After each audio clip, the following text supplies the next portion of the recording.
So, welcome back for another video. Sa video na ito guys, i-share ko sa inyo yung top best legit tong mga to ha, best loan apps or loan services online na nagbibigay po ng chances para ma-approve tayo. And mind you ha, legit lahat tong mga to. Well, I have here my top 7 legit best loan apps at piling-pili ko lang talaga tong mga to ha kasi based lang kasi to sa experience ko. Well, FYI po, lahat po ng babanggitin ko is nakalus tayo dito na approve tayo for the second time, third time, fourth time ba yan. Nang wala po akong sinasubmit ng kahit anong income proof. Yes guys, hindi po sila nanghihingi ng kahit anong income document dito. Maganda at masarap po ma-approve sa mga legit nang hindi rin po nangaharas tong mga to ha. Na I'll make sure talaga lahat po ito is recommended ko kasi wala tayong masasabi sa loan app na ito. SEC registered, CIC accredited, and majority of them is regulated by BSP. Well, disclaimer lang ha, any loan apps that I mentioned in this video are not sponsored and basically based on my personal experience lang. Gusto ko siyang i-share sa inyo para mabuhayan naman kayo ng loob sa mga nare-reject dyan. Well, pag sinabi ko legit ha, legit na low interest rate at legit po na long term siya. Well, majority of them po silang matatanggap at kung meron man po silang kaltas, very minimal na minimal lang. Well, without further ado, ano nga ba itong mga to? So, first on my list is si Atomic Credit. Guys, sa experience ko dito kay Atomic Credit, naligwak din po ako sa first time na nag-apply ako dito. Hindi po ako na-approve. And then guys, binalikan ko siya actually few months. And guess what guys? Na-approve na ako. At yan po yung video na yon kung paano ako na-approve. Kaya keep on trying ha. Huwag sumuka kay Atomic Credit kasi ang ganda-ganda po ni Atomic Credit. May pa 0%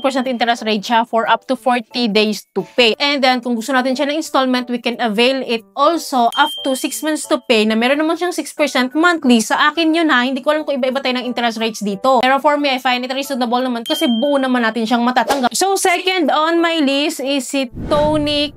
Guys, this is a digital bank app. Actually, na-inspired talaga ako sa Atomic Credit. Sabay ko kasing in-applyan to. At katulad din kay Atomic Credit, naligwak din ako, hindi rin ako na-approve. Na-reject din po ako dito sa credit builder niya. And then, after ko nga pong ma-try si Atomic Credit na na-approve ako for the second time, sinunod ko rin itong si Tony. At na-approve na ako for the second time na nag-try ako dito. Kaya sabi ko sa inyo, keep on trying talaga sa mga ganitong bank app or loan services na alam naman natin legit talaga. Well, itong si Tony din po kasi very long term siya. Though hindi siya buong matatanggap kasi may processing fee siya. Lalo kapag first timer tayo. At kahit nga second timer tayo dito, may processing fee siya. Well, for the interest rate, guys, reasonable pa din po. Kaya lang naman siya medyo malaki kasi long term talaga yung pinapautang ni Tonic dito. Ang advantage lang is mababa yung monthly repayment natin. Well, third on my list is si Credivo Loan App. Actually, guys, sa first time, na-reject ako kay Credivo. Sa second time, na-reject ako dito. Sa third time, doon na ako na-approve. Kaya huwag kayong tumigil kay Credivo, no? Kasi balita ko ngayon, mataas mag-approve po ng loan amount si Credivo ngayon. Nasa 10 to 20,000 sa mga first timer ha, nag-approve na siya ng gano'n. Napakaganda po ni Credivo. Lalo na yung pa-buy now, pay later niya using QRPH code na may pa 0%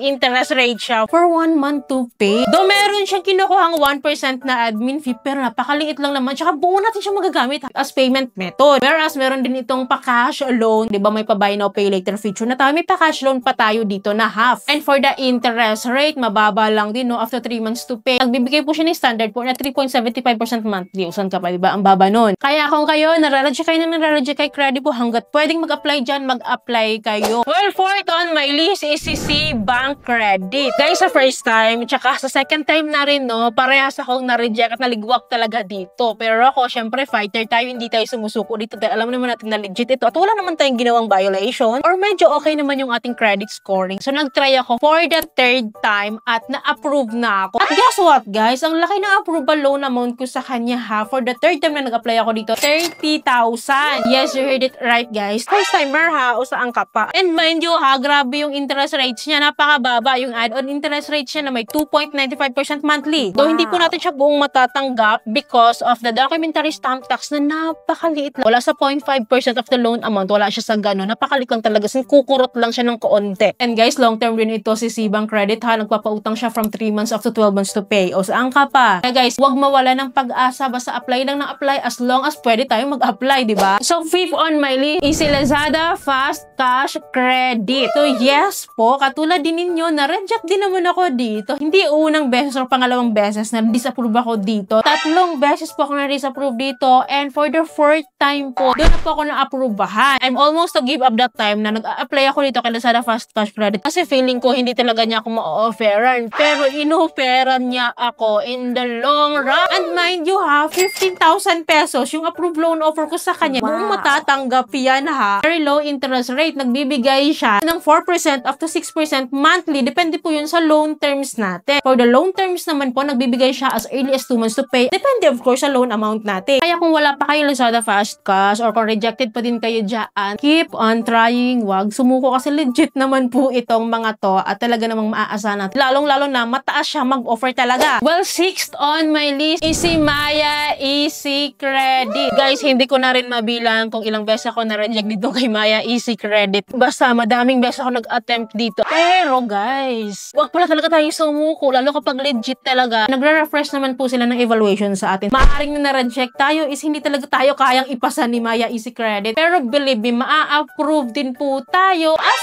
long as okay of course yung ating credit score, wala tayong inabandon na loan outside Maya Easy Credit, nang a-approve po siya. Walang maganda kay Maya Easy Credit, we can use it to pay our bills. We can use also as payment method sa mga purchases po natin na tumatanggap ng QRPH code or Maya QR, diba? At one thing more, nagka-cash loan siya legally. May ganun po siyang features po na we can withdraw it talaga good as cash. Well, lastly, 7th on my list is si Skyro Loan via Palawan Pay. Guys, recently na-share ko yan sa inyo na for the 3rd time akong nag-attempt. Finally, akala ko talaga hindi ako ma-approve dito as in. Kasi sabi nila, mauuna daw yung product loan. Pero wala akong kahit anong product loan activity dito. Na-approve niya po ako ng cash loan worth 5,000 pesos kasi yun lang naman yung pinili ko na loan amount. Pero sa first timer guys, kaya niya po tayong pautangin up to 20,000 pesos. So, it's just happen na gusto ko lang siyang itry. Sinubukan ko lang yung minimum amount na cash loan niya, which is yung 5,000 at na-approve naman ako. For me po, kahit po 5,000 lang po yung aking inutang dito is in-offeran niya ako ng up to 6 months to pay. Pinakamaagang repayment terms nila yun. Well, anyways, those are my best legit online loan applications or services na hindi niya dapat sukuan kasi lahat po yun na legit talaga. Is laban na laban